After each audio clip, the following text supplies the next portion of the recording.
আমাদের আলোচনা থাকবে। যেহেতু আমরা কোয়েশ্চেন করতে হবে। আমরা যখন কনভারসেশন করি সেক্ষেত্রে আমরা আমাদের অপোনেন্টকে বা অপোজিশনে যে থাকে তাকে আমরা কোয়েশ্চেন করি। তো সেক্ষেত্রে আমরা ২ ভাবে কোয়েশ্চেন করতে পারি। যেমনটা হচ্ছে আমাদের সাধারণ স্ট্রাকচার যেগুলা ভার্ব ইউজ করে। আরেকটা হচ্ছে WH ওয়ার্ড ইউজ করে। তো WH ওয়ার্ড দিয়ে কিভাবে আমরা কোয়েশ্চেন করব সেটা নিয়ে আমাদের আলোচনা থাকবে। আরেকটা জিনিস হচ্ছে আপনারা এখানে দেখেন আমি লিখছি যে একটা সেন্টেন্সের ৬ টা রূপ মানে ৬ ফর্মস বলা হইছে আরকি এখানে। বিষয়টা হচ্ছে আপনি যখন একটা সেন্টেন্স সাধারণত আমরা তৈরি করি, সেই সেন্টেন্সটা থেকে আমরা যদি আরো ৬ টা বা ৫ টা সেন্টেন্স তৈরি করতে পারি একই সাথে, তখন হচ্ছে আমাদের এই ফ্লুয়েন্সিটা আসে আরকি। স্পোকেন ইংলিশে আপনি যখন একটা নরমাল সেন্টেন্সকে ৬ ধরনের বাক্য তৈরি করতে পারবেন, তখন আপনার মুখের যে জড়তাটা থাকে সাধারণত আমাদের, সেই জড়তাটা আমাদের কেটে যায়। তো এজন্যই বলা হয় আরকি এই যে one sentence in 6 forms এই স্ট্রাকচারটা আসলে বা এই টেকনিকটা স্পোকেন ইংলিশের মানে অনেক বড় একটা ইম্পোর্টেন্ট জিনিস। যেটা আমরা ইউজ করে আমাদের ফ্লুয়েন্সি আনি আরকি। তো এই জিনিসগুলো আমরা সম্পূর্ণ আমাদের যতগুলো লেকচার শিট থাকবে, মোটামুটি সবগুলোতেই আমরা এই 6 ফর্মস ইউজ করব। মানে একটা সেন্টেন্স থেকে আপনি ৬ টা সেন্টেন্স কিভাবে তৈরি করবেন। সেগুলো হচ্ছে আপনার ওই affirmative, negative, interrogative, negative interrogative, WH word affirmative, WH negative এরকম কিছু কোয়েশ্চেন থাকে। এরকম ৬ টা স্ট্রাকচার থাকে। যেগুলো ফলো করলে মেইনলি আমরা যেগুলো ফলো করলে মেইনলি আমরা আমাদের স্পোকেন ইংলিশের যে জড়তাটা আমাদের মুখে থাকে সেটা আমরা কভার করতে পারবো। তারপর আসেন টেন্সের মধ্যেই আমাদের ৩ ধরনের টেন্সের মধ্যে প্রায় ১২ প্রকারের টেন্স আছে। যেগুলো আমরা স্পোকেন ইংলিশে সবগুলো ব্যবহার করি না। আমরা মেইনলি ব্যবহার করি ৮ প্রকার। স্পোকেন ইংলিশে আমরা খুব বেশি যেই ৮ প্রকার ব্যবহার হয়, সেই ৮ প্রকার নিয়ে আমাদের আলোচনা থাকবে। তারপরে আপনাদের হ্যাভ ভার্ব নিয়ে আলোচনা থাকবে। হ্যাভ ভার্ব মেইন ভার্ব হিসেবে যখন হ্যাভ ভার্ব আসে, এই ধরনের বাক্য আমরা স্পোকেন ইংলিশে অনেক কিছু ব্যবহার করি। মেইনলি পসেশন বুঝাতে অর্থাৎ আপনার অধিকার বুঝাতে আমরা হ্যাভ ভার্ব ইউজ করে থাকি। আমাদের প্রেজেন্ট টেন্স বলেন, ফিউচার টেন্স বলেন অথবা পাস্ট টেন্স বলেন, এগুলোতে আমরা হ্যাভ ভার্বের ইউজ করে থাকি। তারপরে মডাল ভার্বের মহত্ব তো আপনারা জানেনই। এখানে মডাল ভার্বের যেই ভার্বগুলো আমরা এখানে ইন্ডিকেট করছি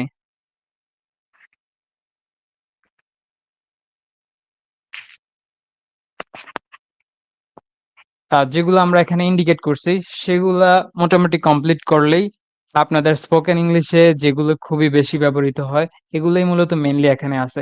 এগুলা কভার করলেই স্পোকেন ইংলিশের মোটামুটি সবকিছুই কভার হয়ে যায় আরকি। পাশাপাশি আমরা কজেটিভ ভার্ব নিয়ে আলোচনা করব। মেইনলি যে ৫ টা কজেটিভ ভার্ব আছে, কমন যেগুলা, সেগুলা নিয়ে। আর কজেটিভ ভার্বের আরো কিছু প্রকারভেদ আছে, সেগুলো নিয়ে আলোচনা থাকবে। মানে কিছু ভার্ব তো আছে ডিরেক্টলি কজেটিভ ভার্ব। আর এই ভার্ব গুলো হচ্ছে অন্য ভার্ব দিয়ে মূলত কাজ করায়। তো সেটা নিয়ে আমরা আলোচনা করব।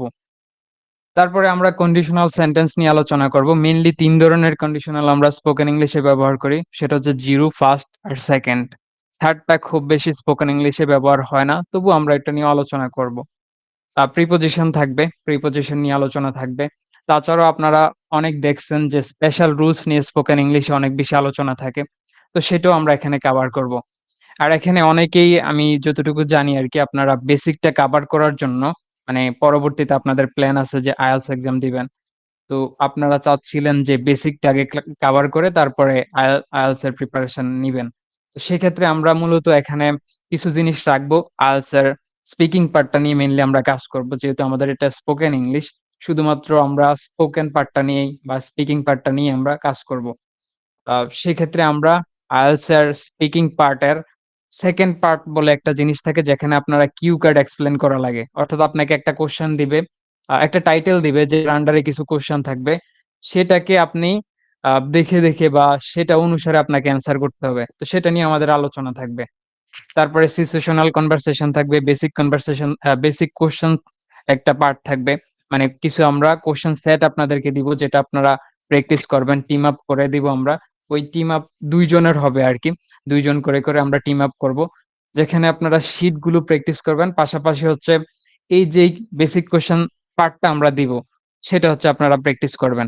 মেইনলি আমাদের এই এই ব্যাচে যতজন স্টুডেন্ট ভর্তি থাকবেন, সবাইকে নিয়ে আমরা টিম আপ করব। শুধুমাত্র ২ জন করে একটা গ্রুপ হবে বা টিম হবে। এরকম করে আমরা টিম তৈরি করব। পরে আপনারা কি করবেন ওই যেহেতু ২ জন থাকবে একটা টিমে, একজন আরেকজনকে শিট থেকে কোয়েশ্চেন করবেন।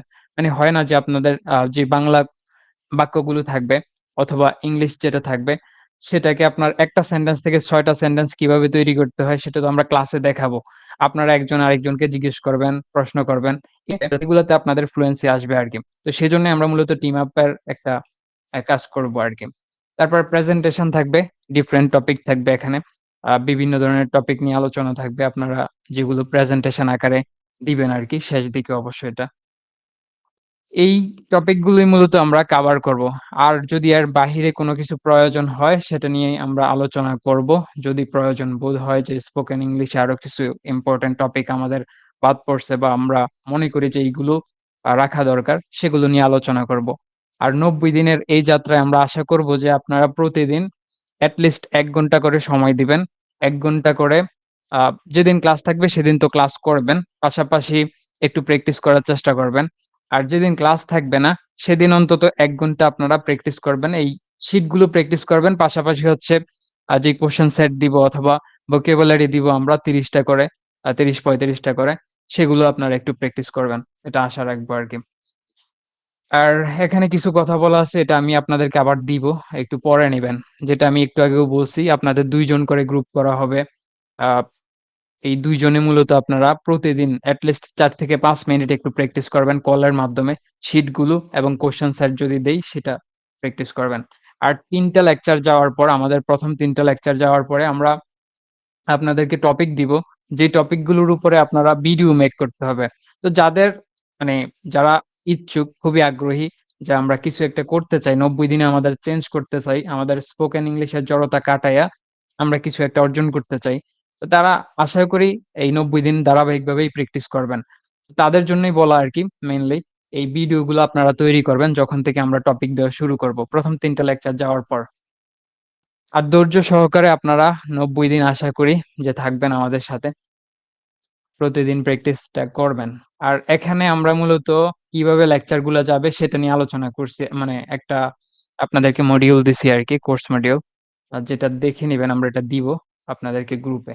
এখানে মেইনলি ১ম ক্লাসটা VBverb এর উপর, তারপর WH ওয়ার্ড নিয়ে আমাদের আলোচনা থাকবে। কি আলোচনা থাকবে সেটা নিয়ে আমরা এখানে একটু বলছি আরকি। আর এই জিনিসগুলা যে দেখতেছেন সেটা হচ্ছে ওই কিউ কার্ড সম্পর্কে যেটা বলছিলাম আমি সেটা। অর্থাৎ এখানে আপনাকে একটা টাইটেল দেওয়া হবে। যেমন এখানে দেখেন "Describe your hometown" অর্থাৎ আপনার হোম টাউনকে ডিসক্রাইব করতে বলতেছে। যেটা আপনার কাছে খুবই কমন কিন্তু একটা টপিক। এখানে দেখেন আপনাকে কি বলছে? "You should say" আপনার কি বলা উচিত? "Where your hometown is" আপনার হোমটাউনটা কোথায়? "What it is like" মানে এটা কি ধরনের? "What you like about it" আপনার হোমটাউনের কি জিনিসটা আপনি পছন্দ করেন? "How it has changed over time" এই ওভার টাইম এ এটা কিভাবে চেঞ্জ হইছে আপনার হোম টাউনটা সেটা নিয়ে আলোচনা করবেন। এখানে মূলত এই টপিক গুলো আপনাদেরকে আমরা দিছি এর কারণ হচ্ছে আপনারা অনেকেই প্র্যাকটিস করতে পারবেন আরকি নিজে। কারণ অনেকে বলছিলাম যে আপনারা IELTS এর একটা প্রিপারেশন নিবেন। বেসিক প্রিপারেশনটা যেন এখানে হয়ে যায়। সেটা নিয়ে যারা ইচ্ছুক তারা এটা নিয়ে আলোচনা মানে করতে পারেন, প্র্যাকটিস করতে পারবেন। আর আমাদের মেইনলি থাকবে হচ্ছে ক্লাস থাকবে এগুলোর উপরে। WH ওয়ার্ড দিয়ে আপনি কিভাবে রেগুলার কনভারসেশন করবেন। রেগুলার আমরা কিভাবে আমাদের স্পোকেন ইংলিশে এই টপিক গুলো কাজে লাগাইতে পারি, সেগুলো নিয়ে আমাদের শিটে আলোচনা থাকবে। টেন্সের আলোচনা থাকবে মোটামুটি ৮ প্রকারের টেন্স সেটা আমি বলছি অলরেডি। সেটা নিয়ে অনেক স্ট্রাকচার অনেক কিছুই থাকবে। তার পাশাপাশি মডাল ভার্ব। মডাল ভার্বের যদিও আমরা এখানে একটা লেকচার বলছি কিন্তু মডাল ভার্বের অনেক লেকচার লাগে। কারণ মডাল ভার্ব অনেকগুলো। যদিও অনেকগুলোর অর্থই সিমিলার, তবুও আমরা সবগুলোই শিখার চেষ্টা করব আরকি। স্পোকেন ইংলিশে কাজে লাগানোর জন্য সবগুলোই আমরা প্র্যাকটিস করব এখানে। জিরান ইনফিনিটিভ নিয়ে আলোচনা থাকবে। তারপর প্রিপোজিশন নিয়ে আমাদের আলোচনা থাকবে। পাশাপাশি হচ্ছে WH ওয়ার্ড দিয়ে আমরা রিলেটিভ প্রনাউন দিয়ে বাক্য যখন আমরা বড় করতে চাই, সেটা কিভাবে করব সেটা নিয়ে আলোচনা থাকবে। কন্ডিশনাল সেন্টেন্স থাকবে। পজিটিভ ভার্ব নিয়ে আলোচনা থাকবে। তারপর ডিগ্রি কম্পারিজন থাকবে। ডিগ্রি দিয়েও আমরা অনেক কথা বলি আমাদের স্পোকেন ইংলিশে, সেগুলো নিয়ে আলোচনা থাকবে। ভয়েস ভয়েস চেঞ্জ নিয়েও এখানে আলোচনা থাকবে আমাদের। তার পাশাপাশি স্পেশাল রুলস নিয়ে আলোচনা থাকবে। এই বিষয়গুলো আমরা কভার করব। পাশাপাশি যা প্রয়োজন তা তো অবশ্যই দিবই আমরা। আর আমাদের আজকের টপিকটা হচ্ছে বিভার্ব। আমরা আজকে খুব বেশি আলোচনা করব না বিভার্ব নিয়ে। যেহেতু বাহিরেরও কয়েকজন আছেন আজকে আমরা সবার সাথে পরিচিত হতেও পারব না। আগামী ক্লাসে সবার সাথে পরিচয় হব এবং আমরা এই লেকচার শিটটা কমপ্লিট করব। এখানে আপনাদেরকে আমি একটু দেখাই আমাদের লেকচার শিটে কি, কি আছে। রিভার্ব নিয়ে আমরা যে আলোচনাটা করি মেইনলি দেখেন এম, ইজ, আর দিয়ে আমরা কি বুঝাই? এম, ইজ, আর দিয়ে আমরা কি বুঝাই? যখন হয়, আছে, আছি, আছো এমন অর্থে আমরা কোনো বাক্য তৈরি করতে চাই, তখন এম, ইজ, আর দিয়ে আমরা বাক্য তৈরি করতে পারি। যখন ছিল, ছিলাম, ছিলে এমন অর্থে আমরা কোনো বাক্য তৈরি করতে চাই, এগুলা মেইনলি লোকেশনের জন্য বলা যায় অথবা নাউনের সাথে আপনি অতীতে ডাক্তার ছিলেন, অতীতে আপনি স্টুডেন্ট ছিলেন, এমন অর্থে আমরা ওয়াজ ওয়্যার ইউজ করতে পারি। কোনো একটা লোকেশনে আপনি ছিলেন, এমন অর্থে আমরা বলতে পারি। এমন অর্থে আমরা ওয়াজ ওয়্যার ইউজ করতে পারি। শেল বি, উইল বির মধ্যে উইল বিটাই বেশি ইউজ হয়। মানে ভবিষ্যতে কোনো একটা লোকেশনে আপনি থাকবেন অথবা ভবিষ্যতে কোনো একটা প্রফেশন আপনি আ জয়েন করবেন বা আপনি ভবিষ্যতে ডাক্তার হবেন, ইঞ্জিনিয়ার হবেন, কিছু একটা হবেন। সেক্ষেত্রে আমরা উইল বি ইউজ করতে পারি।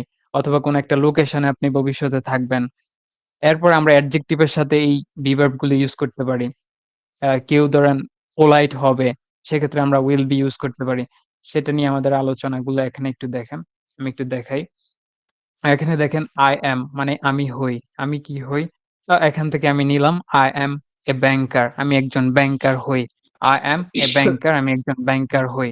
Wait, I am a student আমি I একজন am a স্টুডেন্ট। student. হ্যাঁ, I am a student আমি একজন স্টুডেন্ট।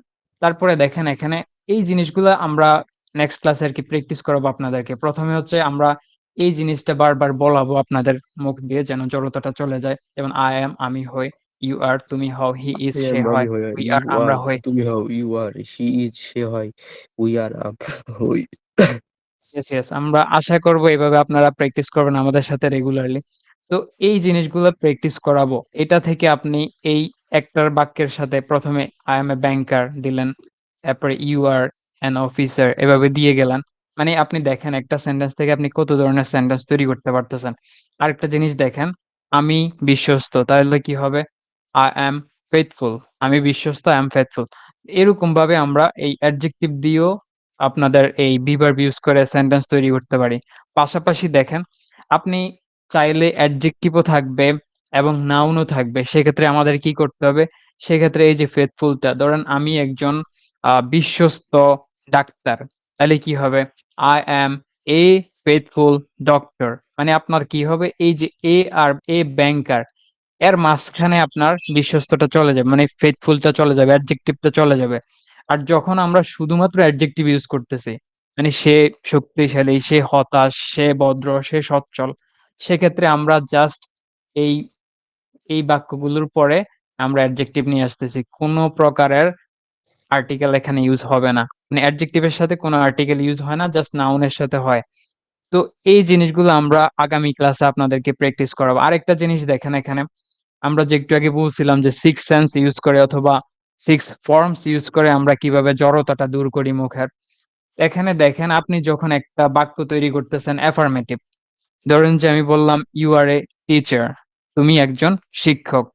আপনি সেটাকে যখন নেগেটিভ করবেন, আমি আপনাকে বললাম যে তুমি এটাকে নেগেটিভ করো, তখন আপনি কি করবেন? "He is not a teacher" সে একজন শিক্ষক নয়। তারপরে দেখেন আমি যখন আপনাকেই বলবো, যেটা দিয়ে আপনি প্রশ্ন তৈরি করেন যে, "তুমি কি শিক্ষক? তুমি কি শিক্ষক? Are you a teacher?" তুমি কি একজন শিক্ষক? Are you a teacher?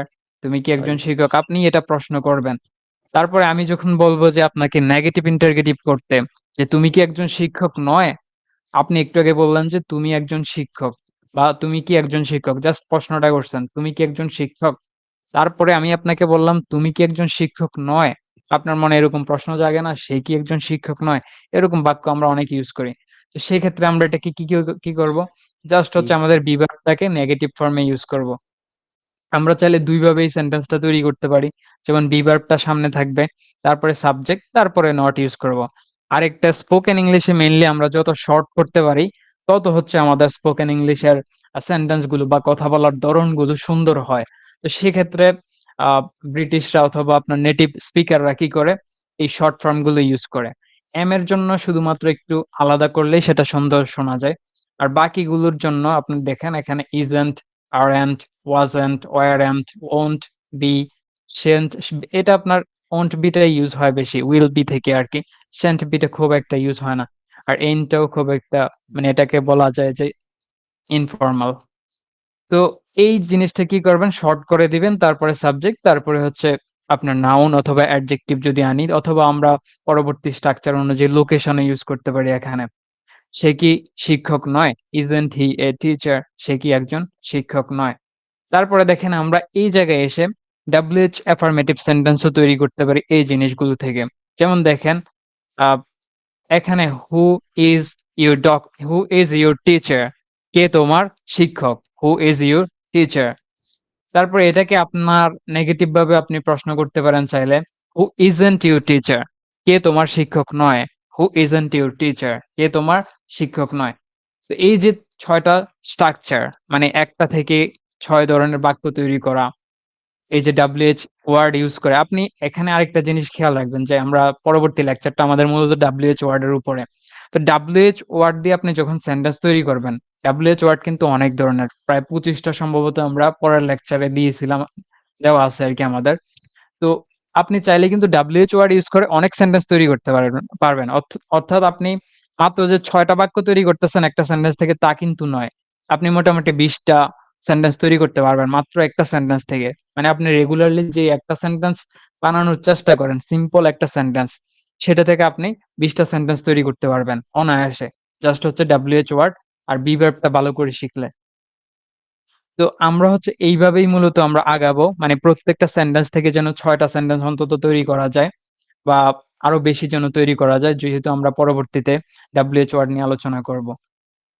এখানে মেইনলি আমরা ওইভাবেই একটা স্ট্রাকচার দিছি আরকি। যেমন দেখেন এখানে তুমি একজন ছাত্র আচ্ছা এখানে দেখেন তুমি একজন ছাত্র। You are a student. তুমি একজন ছাত্র নয়, You are not a student. তুমি কি একজন ছাত্র? Are you a student? তুমি কি একজন ছাত্র নয়? Aren't you a student? হ্যাঁ, আমি একজন ছাত্র। Yes, I am a student. না, আচ্ছা আমরা তো আমাদের দৈনন্দিন কথোপকথনে আমরা yes, no কোয়েশ্চেন এ yes, no দিয়েও অ্যান্সার করে থাকি। তো সেই জিনিসটাই মূলত এখানে। হ্যাঁ, আমি একজন ছাত্র। Yes, I am a student. না, আমি একজন ছাত্র না। No, I am not a student. তারপরে আপনি দেখেন আমরা WH ওয়ার্ড দিয়ে এখানে দিছি। তুমি কেন একজন ছাত্র? Why are you a student? তুমি কেন একজন ছাত্র নয়? Why aren't you a student? এরকমভাবে আমাদের লাস্ট দিকে দেখেন আমরা কিছু প্র্যাকটিস দিয়েছি। এই প্র্যাকটিস গুলো। দেখেন, "You are a banker." তুমি একজন ব্যাংকার। তুমি একজন ব্যাংকার না। You are not a banker. তুমি কি একজন ব্যাংকার? Are you a banker? তুমি কি তুমি কি একজন ব্যাংকার না? Aren't you a banker? হ্যাঁ, আমি একজন ব্যাংকার। Yes, I am a banker. না, আমি একজন ব্যাংকার না। No, I'm not a banker. তুমি কেন একজন ব্যাংকার? Why are you a banker? তুমি কেন একজন ব্যাংকার না? Why aren't you a banker? তো এই জিনিসগুলো আপনারা প্র্যাকটিস করবেন। আমরা মূলত আপনাদেরকে এটা জিজ্ঞেস করব, এটা বাংলাটা জিজ্ঞেস করব, আপনারা ইংলিশটা করবেন। আর এটা থেকেই মূলত বাকি সেন্টেন্স গুলো আর এই একটা বাক্য থেকেই মূলত আমরা বাকি সেন্টেন্স গুলোকে নিয়ে আসব। যখন আপনি এই একটা সেন্টেন্স থেকে বাকি ৮ প্রকার বা ৬-৭ প্রকারের সেন্টেন্স তৈরি করবেন, তখন মূলত আপনার যে জড়তাটা মুখে সেটা চলে যাবে। তো এটাই মূলত আপনারা প্রতিদিন মানে আমাদের ক্লাস শেষে যে লেকচার শিটটা দিব, এখান থেকে প্র্যাকটিস থেকে মূলত একজন আরেকজনকে প্রশ্ন করবেন। এটা, এটা দিয়ে প্রশ্ন করবেন, এটা দিয়ে একজন অ্যান্সার করবে। তো এইভাবেই মূলত মানে আমরা সামনের দিকে আগায়ে যাবো আরকি। তো আমাদের মোটামুটি অনেকগুলো টপিকই থাকবে, অনেকগুলো ক্লাস থাকবে। প্রতিদিন অন্ততপক্ষে আপনি ৪ থেকে ৫ মিনিট আপনার টিমমেটের সাথে যেহেতু আমরা ২ জন করে টিম আপ করব। প্রতিদিন আপনার টিমমেটের সাথে চেষ্টা করবেন যে ৩ থেকে ৪ মিনিট, ৪ থেকে ৫ মিনিট। বেশি হলে আপনাদের জন্যই ভালো। প্রতিদিন এট লিস্ট ৪-৫ মিনিট চেষ্টা করবেন। যেদিন খুব বেশি ব্যস্ত থাকবেন, অনেক কাজ, ওইদিন অন্তত ৪-৫ মিনিট হলেও চেষ্টা করবেন। আর যেদিন ফ্রি থাকেন, সেদিন ১ ঘন্টা ১.৫ ঘন্টা যতটুকু সম্ভব হয় আপনাদের প্র্যাকটিসটা করবেন। আমি যে টপিক গুলো দিছি, এখানে বাহিরের কয়েকজন আছেন তাদের জন্য বলি আরকি। আপনারা যদি কোর্সে ভর্তি নাও হন, তাও যদি আপনারা এই আমি যেই টপিক গুলোর কথা বলছিলাম এখানে, এই টপিক গুলো যদি আপনারা আ ChatGPT ইউজ করে অথবা অন্য যেকোনো AI ইউজ করে এই টপিক গুলো কভার করেন। এগুলো থেকে ১০০-১৫০ করে সেন্টেন্স তৈরি করার চেষ্টা করেন। ভার্ব দিয়ে বিভিন্নভাবে। এই টপিক গুলো জাস্ট যদি কভার করেন কেউ, ৯০ দিন যদি প্র্যাকটিস করেন রেগুলারলি, ১ ঘন্টা করে সময় দেন। আপনি অবশ্যই স্পোকেন ইংলিশে দক্ষ হতে পারবেন। কোনো টিচার লাগবে না। জাস্ট আপনি নিজে, নিজেও এই টপিকগুলো কভার করলেই পারবেন। আর যারা পারবেন না বলে মনে হয় যে আমার একজন ইন্সট্রাক্টর দরকার তার জন্য আমি আছি, সমস্যা নেই। আর আমরা মেইনলি এই সবগুলো জিনিস কভার করব এই ৯০ দিনে। আমাদের ৩৬ টা লেকচার থাকবে, প্রেজেন্টেশন থাকবে, সবকিছু ইন্টারভিউ সেশন থাকবে। প্রত্যেককে আমি কোয়েশ্চেন করব। আর মেইনলি ক্লাসে আমরা আগাবো কি করে? যেকোনো একজনকে আপনাদের এখান থেকে আনবো, প্রশ্ন করব। আ এই যেই জিনিসগুলো আমরা আমাদের শিটে দেখাই, সেগুলো আমরা প্রশ্ন করব। সবার সামনে যখন আপনি অ্যান্সার করবেন, তখন এমনিতেই আপনার কনফিডেন্সটা বাড়বে, যখন আপনি আস্তে, আস্তে অ্যান্সার করতে পারতেছেন। আমি আজকে এখন দেখাবো না কাউকে এনে। কারণ হচ্ছে অনেকে হয়তো একটু স্বাচ্ছন্দ্য বোধ নাও করতে পারেন। এজন্য আজকে কাউকে ডাকতেছি না। কালকে নেক্সট ক্লাস থেকে আমরা এই লেকচারটা আমরা আবারও একটু রিভাইজ দিব। কারণ এটা আমি খুব ভালোভাবে আপনাদেরকে প্রেজেন্ট করি নাই। আর আমরা প্রত্যেকটা শিট আপনাদেরকে ভালোভাবে প্র্যাকটিস করাবো ক্লাসেই। প্রত্যেককে আমি সময় দিব। প্রত্যেককে ১-১.৫ মিনিট করে প্র্যাকটিস করাবো। মানে ক্লাসেই আপনার মুখের জড়তাটা যেন চলে যায়, ভয়টা যেন কেটে যায়। স্পোকেন ইংলিশের যে ভয়টা আমাদের থাকে, সেটা যেন কেটে যায়। আমরা সেটার জন্যই চেষ্টা করব। আর সবাই চেষ্টা করবেন যে ক্লাসে কথা বলার জন্য। যখন আমরা আপনাকে ডাকবো, আপনি চেষ্টা করবেন যে না পারলেও মুখে দিয়ে আসতেছে না, একটু আসে, সেটাই চেষ্টা করবেন। মানে ভয়টাকে জয় করতে পারলে স্পোকেন ইংলিশে দক্ষ হতে পারবেন। খুব একটা সমস্যা হবে না। আর ধৈর্য সহকারে ৯০ টা দিন সময়। অনেকের মনে হয় যে এটা খুব কম সময়। কিন্তু আপনি জাস্ট ক্লাস করতে থাকেন। আপনার কাছে এই সময়টাই অনেক বড় লম্বা সময় মনে হবে। কারণ অনেক কিছুই শিখতে হবে, অনেক কিছুই জানতে হবে। তো জানতে, জানতে একসময় মনে হবে যে অনেক কিছু জানা লাগতেছে স্পোকেন ইংলিশে, এত কিছু পারবো না, হাল ছেড়ে দেই। এরকম সিচুয়েশনও দাঁড়াবে। তো তাদের কাছে রিকোয়েস্ট থাকবে যে ৯০ টা দিন অন্ততপক্ষে একটু পরিশ্রম করে চেষ্টা করবেন লেগে থাকার জন্য আমাদের সাথে। আশা করি শেষ পর্যায়ে আপনি এটার ফলাফলটা পাবেন। আপনি চেঞ্জটা পাবেন যে কি ধরনের চেঞ্জটা আপনার আসছে, সেটা আপনি বুঝতে পারবেন ইনশাআল্লাহ। আজকের ক্লাসটা আমরা এখানেই শেষ করব। তার আগে একটু দেখাই আমাদের এই লেকচার শিটে আর কি, কি আছে। এখানে দেখেন আমি একটু আগে বলছিলাম যে লোকেশনের ক্ষেত্রেও আমরা বিভার্ব ইউজ করতে পারি। লোকেশনের ক্ষেত্রে আমরা বিভার্ব ইউজ করতে পারি। দেখেন এখানে আমি একটু আগে বলছিলাম যে আছি, আছো, আছেন এমন অর্থে আমরা am is are ইউজ করি। এখানে দেখেন আমি আছি, I am, তুমি আছো, you are। এবার দেখেন আমি ঢাকায় আছি। তাহলে কি হবে? বড় স্থানের পূর্বে সবসময় in বসে। যেমন আমাদের বিভাগ, জেলা এগুলোর ক্ষেত্রে। তো দেখেন I am in Dhaka, আমি ঢাকায় আছি। এবার আপনি চেষ্টা করেন যে এটা থেকে আরো ৬ টা সেন্টেন্স আমি কিভাবে তৈরি করব। যে আমি ঢাকায় নেই, I am not in Dhaka। আমি কি ঢাকায় ছিলাম? Was I in Dhaka? এরকমভাবে আমরা চেষ্টা করব যে আপনাদেরকে মানে এখানে দেখেন ৬ টা সেন্টেন্স স্ট্রাকচার তো পাচ্ছেনই এখান থেকে একটা সেন্টেন্স থেকে। পাশাপাশি আপনার পাস্ট টেন্স আছে, ফিউচার টেন্স আছে। এগুলো ইউজ করে অনেক সেন্টেন্স তৈরি হবে। এটা আমরা আরো ক্লিয়ার করব সামনের ক্লাসে ইনশাআল্লাহ। আবার verb এর আপনার কিছু কন্টিনিউয়াস ফর্মও আছে, যেগুলো নিয়ে আমরা আলোচনা করব। যেমন দেখেন, আমি হচ্ছি, মানে এখন চলমান অবস্থায় আমি হচ্ছি, তুমি হচ্ছ, you are being। এরপরে আমি হয়ে গেছি, কোন একটা কিছু হয়ে গেছি। বা আমি হচ্ছিলাম অতীতকালে, আমার হওয়া উচিত, I I should be। তারপর দেখেন আমার হওয়া উচিত ছিল। মানে এই verb গুলো আপনি কোথায়, কোথায় ইউজ করতে পারেন সেগুলো নিয়েই আলোচনা। আমি শুরুতেই একটা কথা বলছিলাম, এই verb আমাদেরকে প্রায় 30-35% আমাদেরকে স্পোকেন ইংলিশে হেল্প করে আমাদের রেগুলার কনভারসেশন এ। তো এই জিনিসগুলা মূলত একটু আপনারা প্র্যাকটিস করবেন। আ রেগুলারলি আমাদের ক্লাসে প্র্যাকটিস হবে। আর আপনারা নিজেরা যখন টিম আপ করে দিব, টিম মেম্বারের সাথে যেহেতু ২ জন করে দিব। তো যেকোনো ফ্রি টাইম আপনারা বের করে নিয়ে প্র্যাকটিসটা করে নিবেন। আ বলছিলাম আরো আগে যে মানে যদি সময় নাও থাকে, সারাদিনই কোনো সময় পান নাই, পুরাটা সময় ব্যস্ততা গেছে। ৪-৫ মিনিট হলেও প্র্যাকটিস করবেন ঐদিন। তো এই হচ্ছে আমাদের কথা। আর লাস্ট দিকে আমরা কিছু আপনাদেরকে প্রশ্ন দিয়েছিলাম, বেসিক কোয়েশ্চেন থাকবে। যেগুলো হচ্ছে প্র্যাকটিস করবেন, একজন আরেকজনকে প্রশ্ন করবেন। এই যে আমাদের যে বেসিক কোয়েশ্চেন গুলো সেগুলো, what's your name? How are you? Where are you from? এই জিনিসগুলো থাকবে, এগুলো একটু প্র্যাকটিস করবেন একজন আরেকজনের সাথে।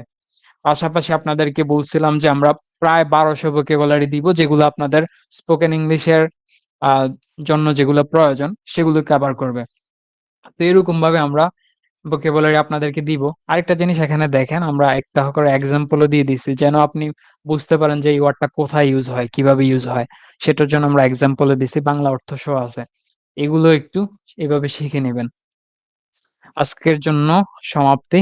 আমরা এটা আবারও রিভিশন দিব এই লেকচারটা ভালো করে। সবাইকে প্র্যাকটিস করাবো নেক্সট ক্লাসে ইনশাআল্লাহ। কারো কোনো প্রশ্ন থাকলে করতে পারেন। I have a question. Won't you provide any classes about preposition? I haven't seen any preposition topic yet. আমি আপনার সাউন্ডটা ক্লিয়ারলি পাই নাই। পিডিএফ এর কথা বলতেছেন নাকি?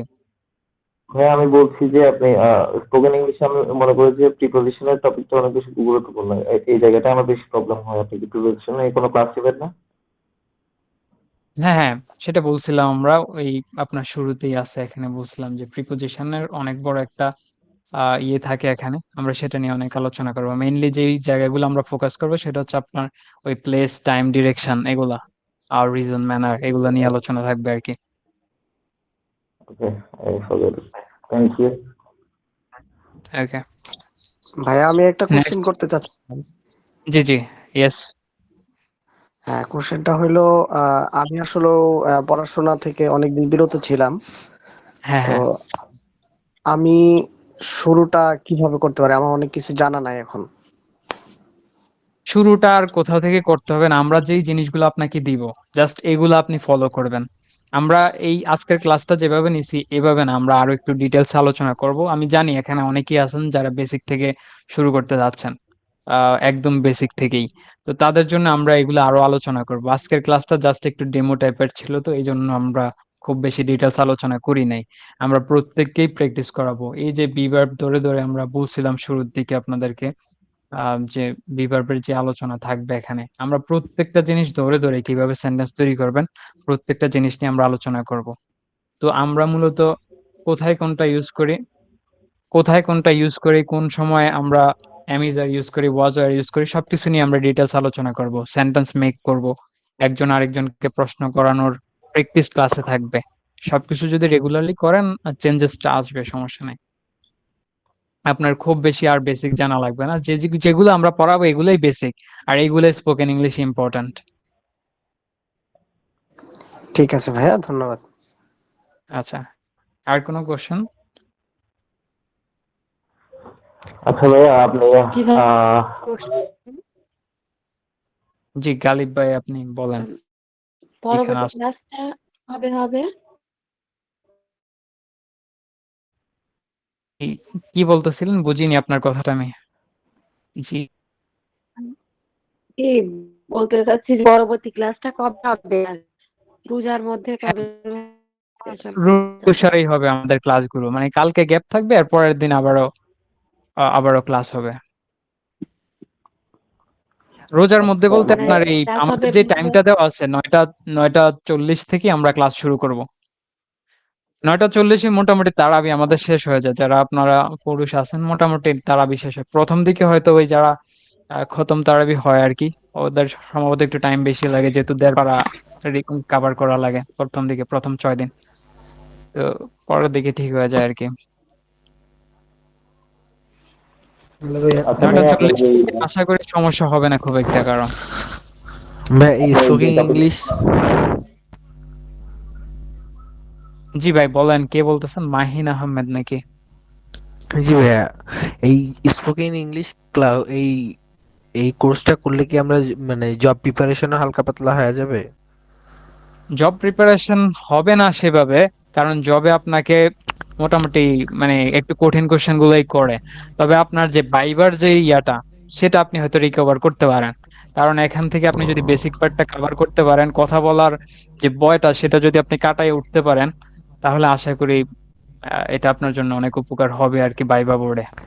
আচ্ছা, আপনি যেভাবে বললেন যে টপিক ওয়াইজ পড়াবেন, ওই টপিক ওয়াইজ যদি পাশাপাশি কমপ্লিট করা যায় সেক্ষেত্রে যদি কোশ্চেন থাকে না বুঝে। হ্যাঁ, টপিক না কিছু তো আপনি পাবেনই, যেহেতু এগুলা আপনার গ্রামারের পার্টই মোটামুটি। আমরা হয়তো আপনার বাংলাটা হুম। কিভাবে আমরা ইউজ করি সেটা, ইংলিশটা আমরা আপনাকে এখানে দেখাবো। আমরা ওই আপনার যে এমসিকিউ টাইপের যে কোশ্চেন গুলো মেইনলি আপনার চাকরির মধ্যে আসে আর কি, সেগুলো আপনি দেখবেন হুম। যে মোটামুটি পার্ট বাই পার্ট আমাদের পার্টস অফ স্পিচে বেশিরভাগ একটা প্রেশারাইজ করা হয় আর কি। তা আমরা হয়তো সেভাবে আলোচনা করব না এখানে আর কি। আপনি দেখবেন যে আচ্ছা পার্টস অফ আচ্ছা। স্পিচ থেকে আপনাদের যে পরিমাণ কোশ্চেন আসে আপনার ইয়েতে চাকরির ইয়েতে, এটা আপনি এখানে হয়তো হুম, পাবেন না আরকি। কিন্তু আপনার ওই ভাইবা হুম। বোর্ডে আপনাকে অনেক বেশি হেল্প করবে এই কোর্সটা। ও আচ্ছা, ধন্যবাদ। আচ্ছা, ঠিক আছে। আমার একটা কোশ্চেন ছিল। জালিদ ভাই, আপনার কি হেডফোনের সমস্যা নাকি?